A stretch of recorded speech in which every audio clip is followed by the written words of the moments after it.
Okay, welcome back. And now, what I want to do is talk through some of the materials you're going to be working with and the things that you'll do if you come judge for us.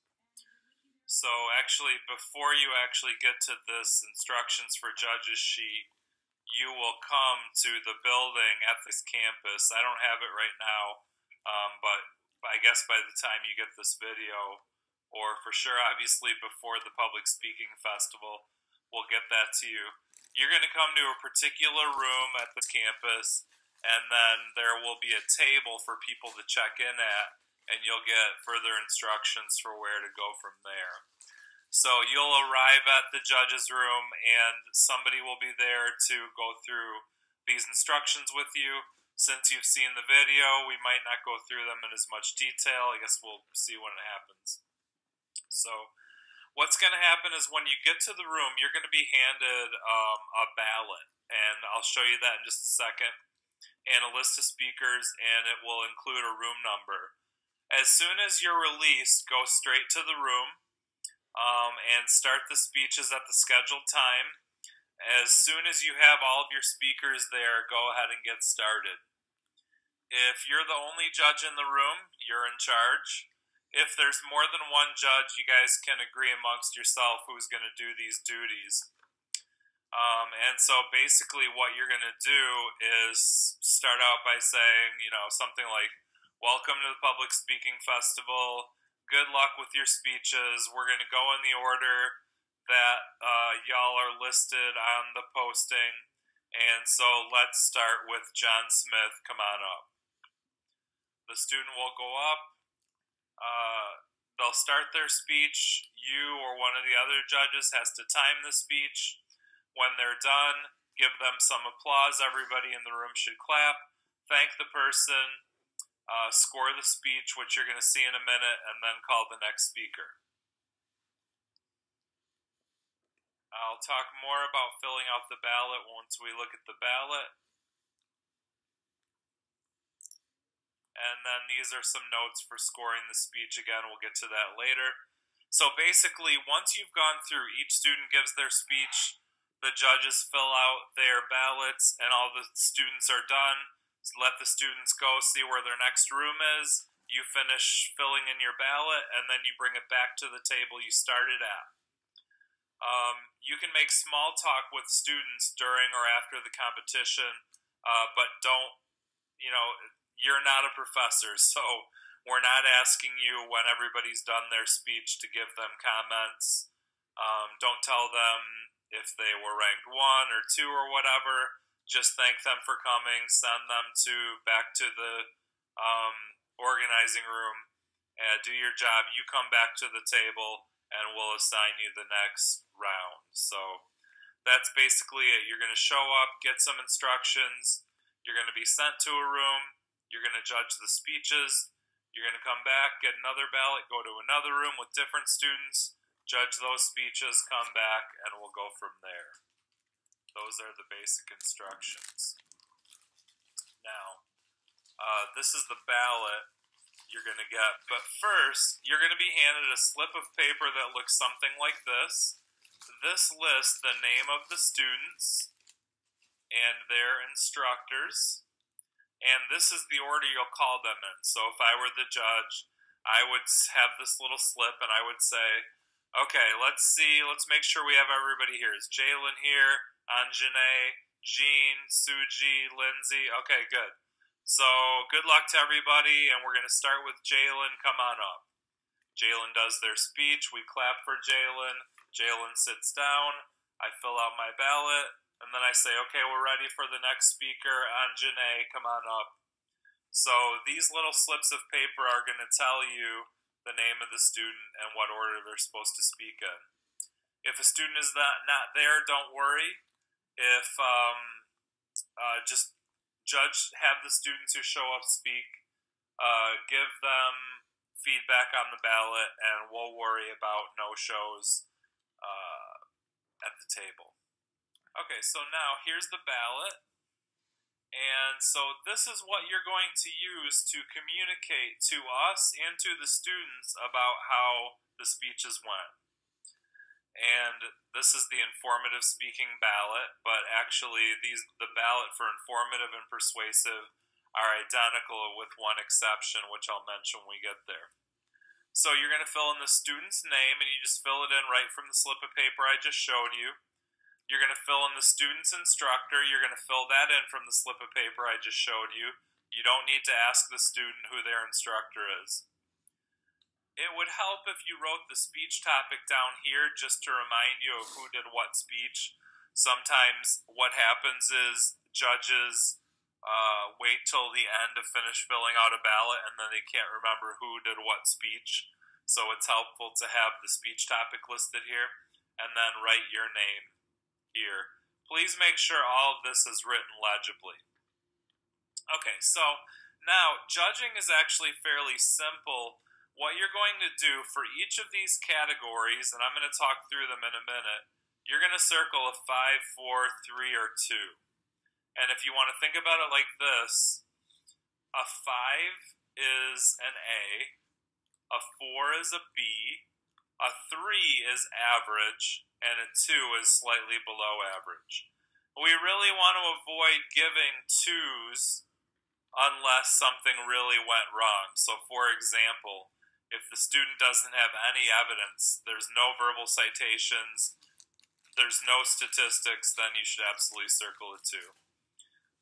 So for something like the topic, I would suggest probably giving everybody a 4 or 5 unless they did a persuasive speech in the informative speaking section, then you can go ahead and give them a 2. But again, remember, be generous. So there's no need, if somebody doesn't do a very good speech, you don't need to give them straight 2s. Try to find some areas that they did well, give them some 3s, maybe give them a 4 or 2. And what you're grading them on is varied enough that they should have done something fairly well. You can write some brief comments here. You don't need to write a book, but if you want to write a positive comment here, that would be great. Things like, this was an interesting topic, or I learned something from your speech, thanks for that.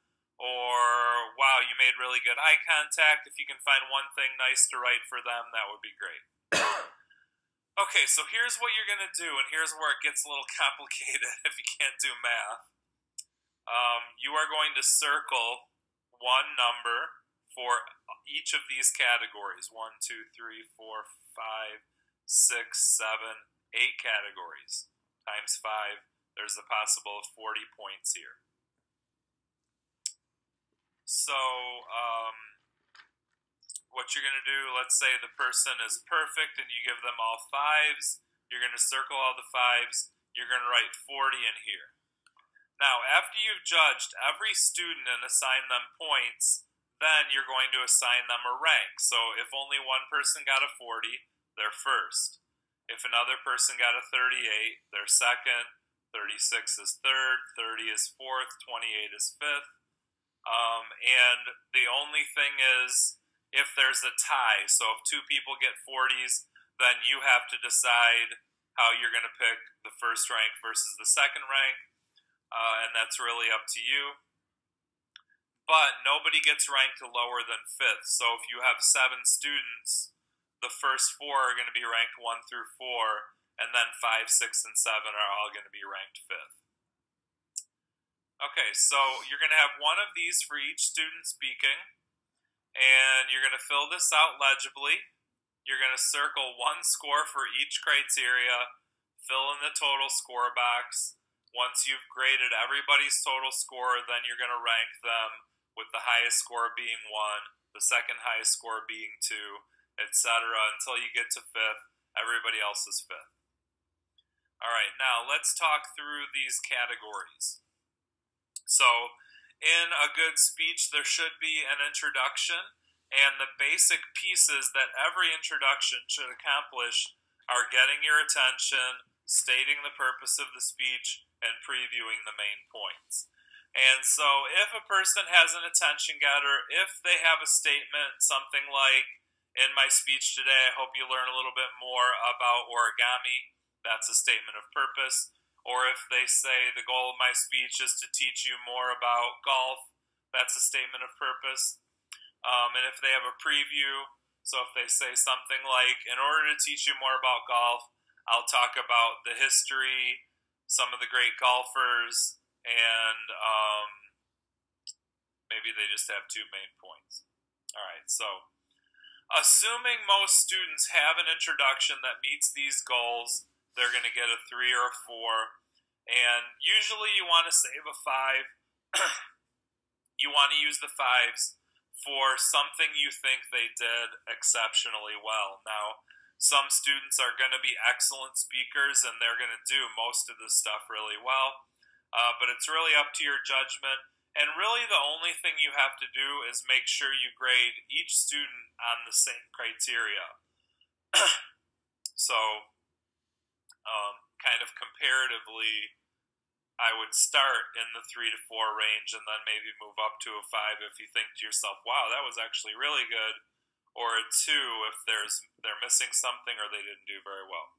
So the introduction is the first maybe 30 seconds to a minute of the speech, and it's set off by the start of the first main point.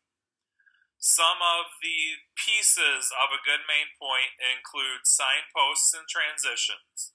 So signpost lets the audience know where you are in the speech. So if somebody says, in my first main point, that's a signpost. Sometimes people don't use explicit signposts. They may use a transition.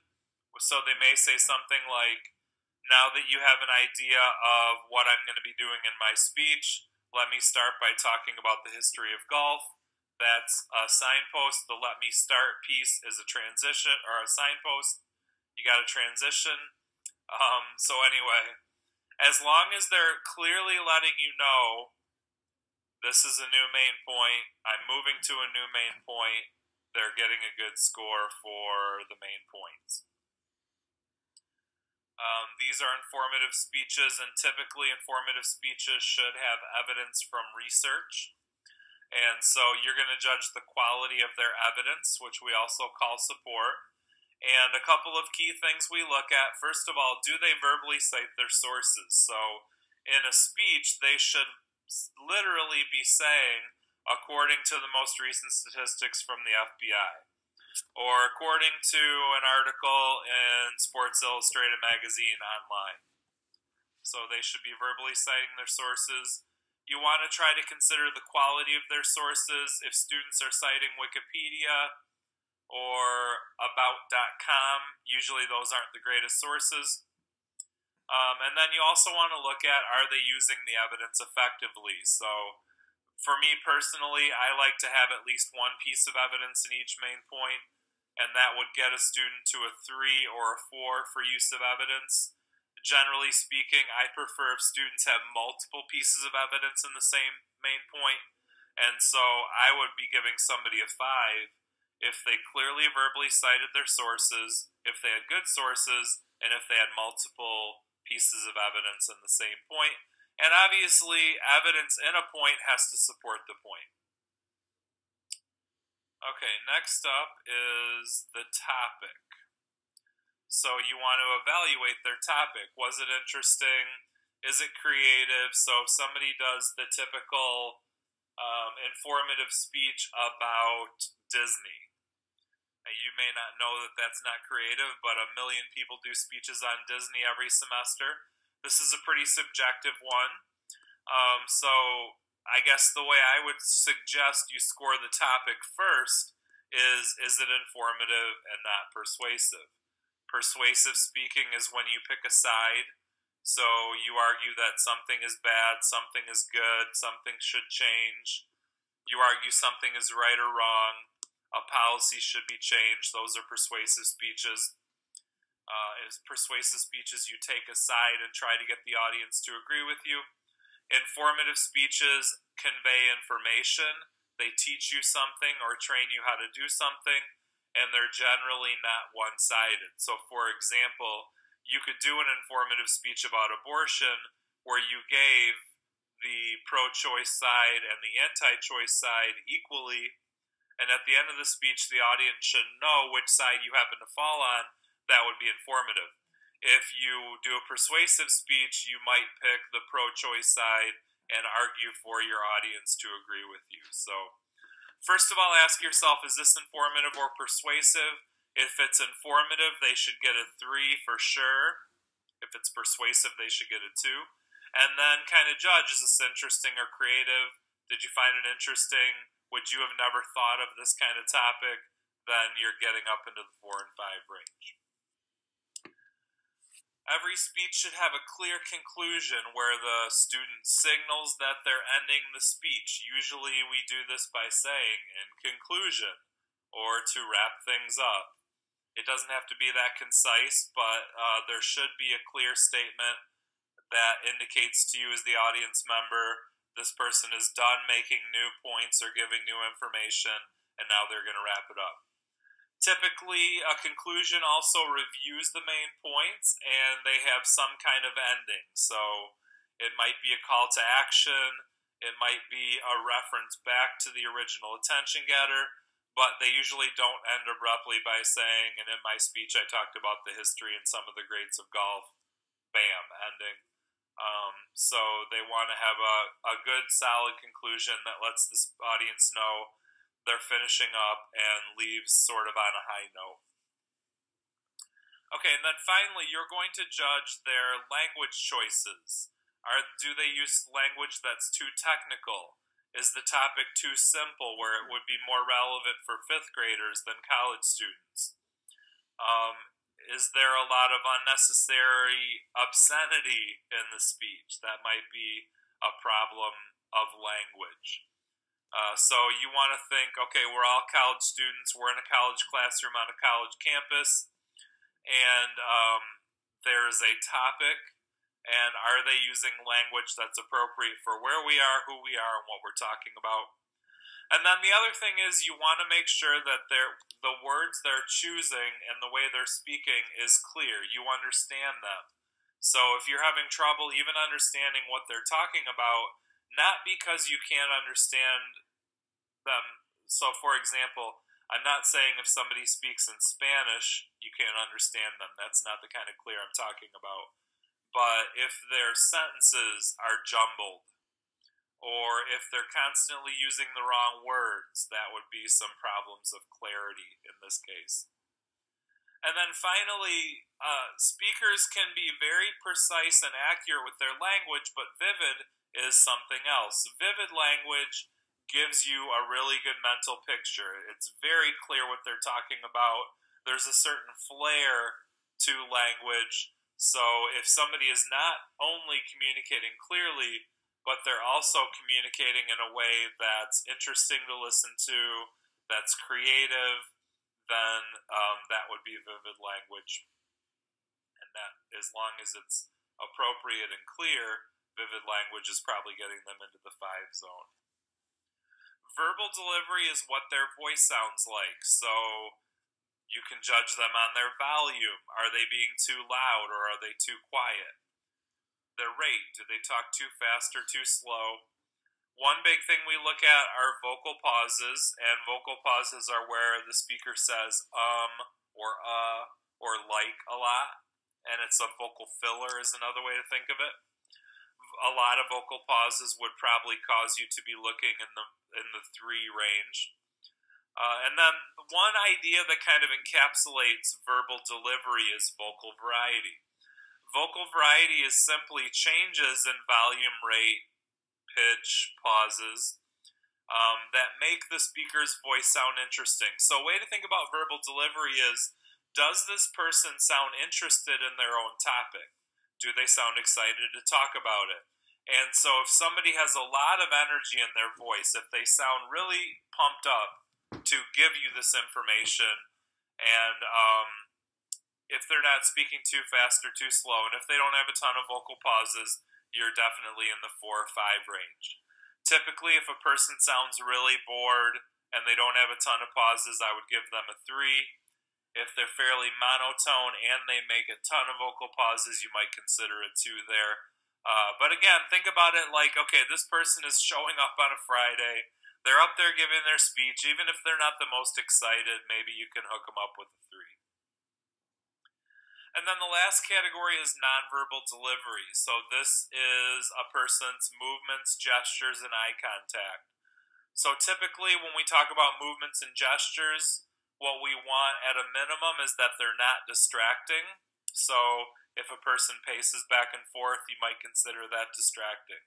If they shift their weight back and forth from one foot to the other, you might consider that distracting. If they're constantly jingling the change in their pocket, that would probably be distracting. If occasionally they push their hair out of their eyes, or they're constantly pulling at their shirt, those are movements and gestures that could be considered distracting. On the other hand, they don't need to stand there at attention, right? So some moving and gesturing is good. If it looks natural and spontaneous and it doesn't become distracting, that's probably pretty good for nonverbal delivery. Again, it's pretty subjective. But the other thing about nonverbal delivery is eye contact. So typically we want students to not be reading from a script, not be looking at their notes a lot. We want them to be looking audience members in the eye. We want them to not be staring in one direction the whole time. So if you think of delivery like a conversation, when you're having a conversation with friends, you don't speak in a monotone voice. You have vocal variety. You sound conversational and natural. And if you're sitting around a table talking to friends, you're going to be looking around, making eye contact with them as you talk, and that's what we're looking for here. That's good. We have eye contact twice. I'm glad I noticed that. We'll fix that for next time. Also, if a student uses notes, there's no requirement on notes, so they can memorize the speech. They can bring a script up with them, or they can have note cards. That doesn't matter, but if their use of the notes is distracting, that's a bad nonverbal delivery moment. Or if the notes cause them to lose eye contact, then you would grade them down for eye contact. But if a student has notes, that's fine. If they have a script, but they still make really good eye contact, then the notes aren't supposed to hurt them or help them. Same thing with the podium and visual aids. You're not required to use the podium. They're not required to have visual aids, but they may use the podium and they may use visual aids. And for example, if they have a PowerPoint or a Prezi, and they constantly are looking at the screen instead of at the audience, you would downgrade them for eye contact, not because they had a visual aid. If they have a visual aid that's effective and helps the speech and doesn't distract you from them, that's good and that's fine. If they use the podium and they're leaning on it, that's a problem of movements, but using the podium in and of itself is not a problem or a reason to grade them down. Some professors require they use the podium, some don't allow them to use the podium. So you're not going to judge the use of notes, the podium, or visual aids positively or negatively unless it affects their verbal or nonverbal delivery. Alright, so I know that's a lot. You might want to go over this video once or twice, but with that in mind, you're going to score the 5, 4, 3, 2s. And again, you want to think about it. Most people are going to start with a 3. They're generally going to go up if they do well, and usually only use the 2 if there's something seriously wrong. So if the speech has no clear organization, then give them a 2. If it's a persuasive speech, give them a 2. If they start their conclusion and basically say, I'm done, that would be a 2 for the conclusion.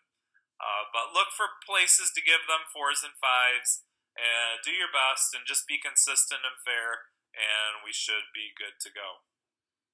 Alright, so that's it. If you have questions at the Public Speaking Festival, you can come to the table and we can answer the questions for you. And hopefully I'll see you and be able to thank you at the Public Speaking Festival.